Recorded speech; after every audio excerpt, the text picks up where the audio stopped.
ส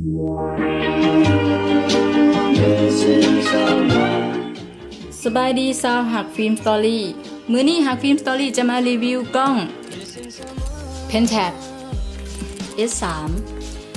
จะมาอธิบายการนำใช้และสเปคต่างๆโดยรวมเนาะ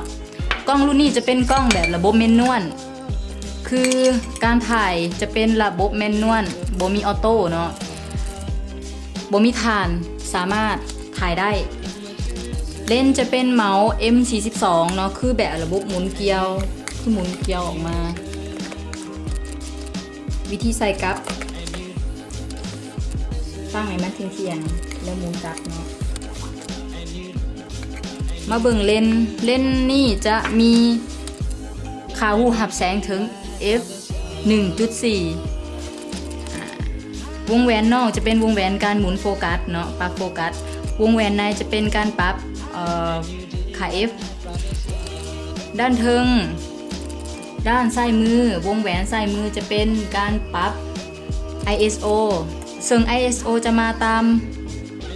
ฟิล์มเนาะตัวอย่างว่าเขาซื้อฟิล์ม200เขาก็มาปรับวงแหวนนี่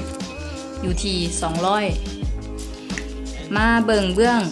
ขวามือวงแหวนนี่จะเป็นการปรับสปีดชัตเตอร์แมนเวลาถ่ายต้องให้สัมพันธ์กันกับค่าผู้หับแสงเนาะมาเบิ่งวิธีใส่ฟิล์มแมนดึงสลักตัวนี้ลงของฟิล์มจะไขออกเนาะเอาจุกด้านนี้ลงหลุม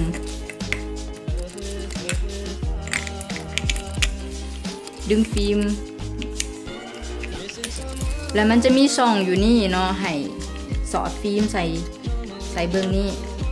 ให้มันตรงกับน้ำเตยตัวนี้เนาะให้รู้สึกว่าฟิล์มมันตึงแล้ว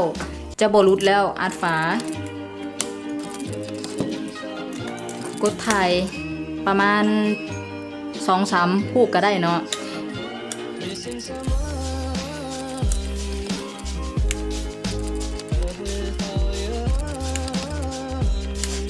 ตัวนี้จะเป็นการปรับการถ่ายระบบเป็นแมนนวลเนาะนี่จะเป็นการหนับฟิล์มแมนไฮหมุนวงแหวนตัวนี้เนาะให้มาอยู่ที่เลข0อยู่นี่แล้ว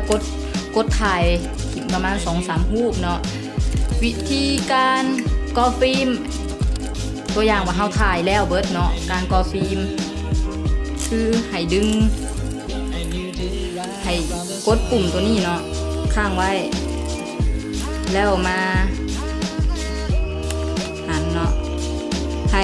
หมุนไปเรื่อยๆให้มันจนรู้สึกว่ามันดังแก๊กบาทหนึ่งแสดงว่าฟิล์มเข้าไปอยู่ในกั๊กแล้วเนาะก็ดึงสลักออกมาเลย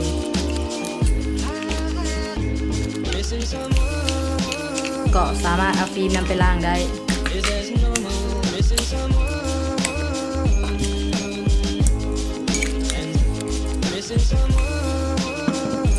การอธิบายก็มีเท่านี้เนาะ